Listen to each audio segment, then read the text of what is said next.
Welcome back to Silicon Bites. Zelensky was flying into Dublin for his first official state visit to Ireland on a cold December night this week last. The red carpet had been rolled out, the cameras were ready, but out over the Irish Sea, four, maybe five large military-grade drones quietly slip into a declared no-fly zone and headed towards his flight path. In this episode, we will ask, has Russia just tried to kill Zelensky on European soil?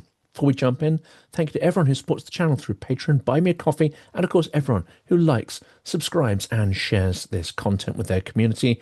It's a tremendous help and we are exceedingly grateful for all your efforts to support this work. Let's dive in. We must ask a simple and direct question. Was this an attempt to kill the Ukrainian president on EU soil, or at least interfere with his flight? And what does it tell us about Europe's readiness for hybrid war? On Monday the 1st of December, Zelensky's plane landed at Dublin just before 11 p.m, beginning a tightly secured two-day visit, meetings with the president and the Taoiseach, an address to the Oireachtas, a trade forum, community events with Ukrainians in Ireland. That's from Wikipedia. According to the Irish outlet The Journal, which broke the story, it stated that four military-style drones breached a no-fly zone and flew toward the expected route of Zelensky's aircraft over the sea near Dublin Airport. That's from thejournal.ie. They arrived at the position where the plane was supposed to be at exactly the right time, but the flight had landed slightly ahead of schedule. After that, the drones reportedly turned and orbited the Irish naval ship, that is L.E. William Butler Yeats, which had been secretly deployed off Dublin for the visit. Again, that's from thejournal.ie. Key details from that journal investigation were echoed in multiple outlets. The drones were large, expensive and of military specification, according to the Irish security sources. They operated within 12 nautical miles of the Irish coast inside Irish territorial waters. They flew for up to 2 hours, first along the expected route of Zelensky's plane, then over the naval vessel. A special no-drone zone had been declared around Dublin for the visit by the Irish Aviation Authority. Irish forces had no good way to stop them, though. The L.E. William Butler Yeats has no dedicated air defence radar or anti-drone system. Handheld jammers available to Garda were out of range. An Air Corps aircraft in the area did not engage. Officials made a deliberate decision not to open fire, partly because they lacked a reliable means to bring the drones down. Again, that's according to thejournal.ie.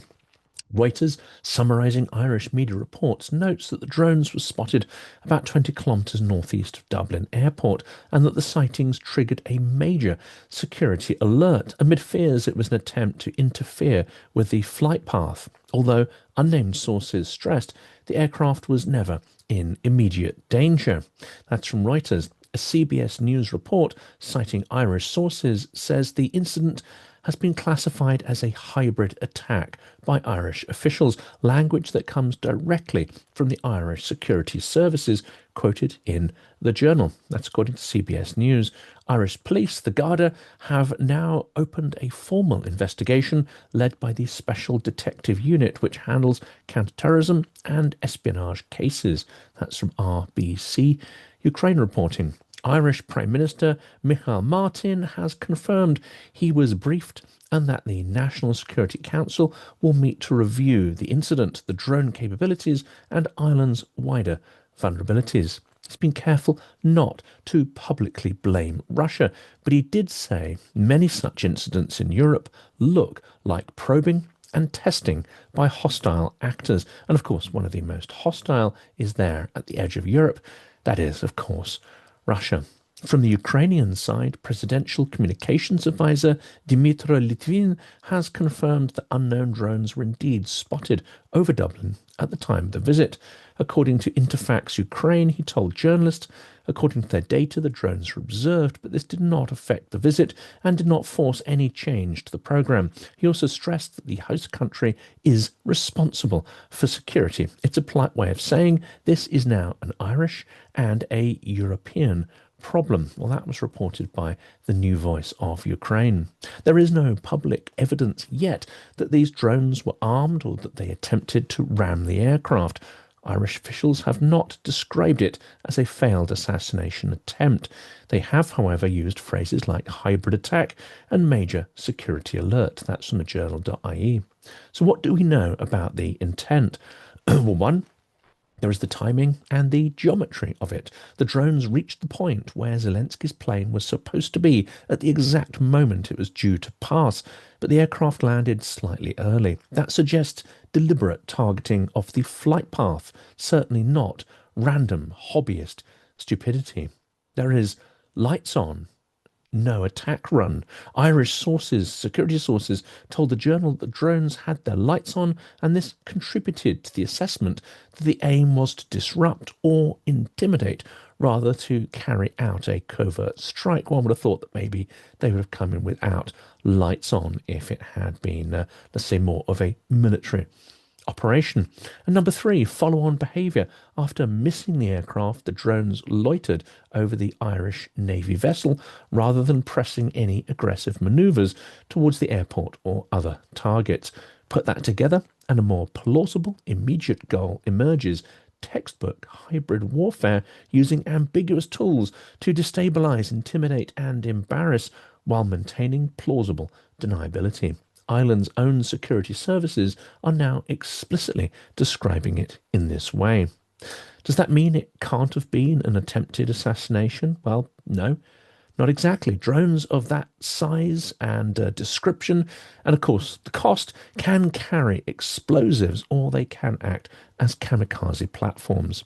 If you can line them up on a fixed-wing target at low altitude over water, you could create a catastrophic incident. But so far, none of the reporting indicates that they tried to make this kind of move.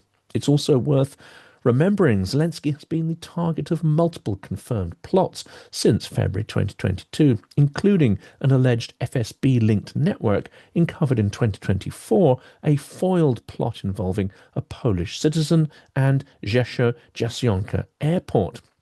That's from the Kyiv Independent. Ukrainians are not being paranoid when they see this as one more in a long list of attempts to intimidate or eliminate their wartime president. But right now, the weight of evidence is pointing towards probing, signalling and disruption rather than a clean-cut "we tried to blow up the plane" scenario. But if this was only a test, what happens when a real attack comes?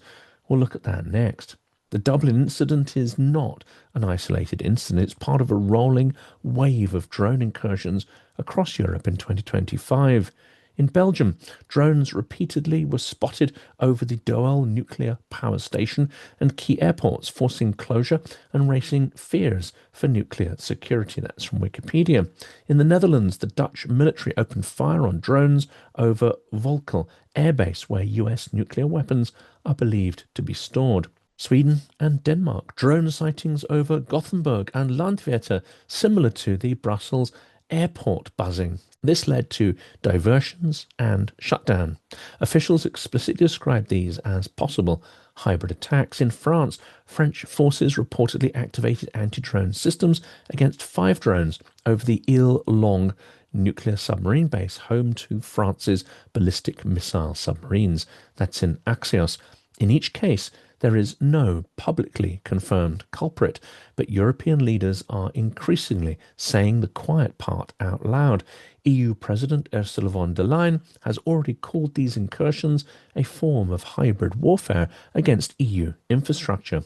Irish media also note that when Zelensky's plane was coming in, there was a spike in activity from Russia's sanctions-busting shadow fleet off the Irish west coast. Several sanctioned tankers under false flags operating inside Ireland's exclusive economic zone. There is no proof they were linked to the drones, but the coincidence underlines the sense that Ireland's waters are now a playground for grey zone operations. That is quoted by the Irish Times. The Dublin incident exposed that Ireland, like many European states, effectively has no layered anti-drone defence around its capital airport, no naval jammers or hard-kill systems on a patrol ship assigned to protect a visiting wartime president, a reliance on handheld police equipment and machine guns on a ship as theoretical last resort, but how effective those would be against the drones is very much open to question. That's from the journal.ie. Europe is apparently years behind where it needs to be on drone defence, and the political will to catch up is still patchy and slow. We have to conclude that it is now a risk for Zelensky to visit Europe from this point without a significant mobilization of anti-drone equipment and techniques across Europe. We have waited, and we have waited, and we have watched hybrid attacks. Now they are increasing in threat and in intensity, and I hope eventually we wake up and start organising our own defence and deterrence against those threats.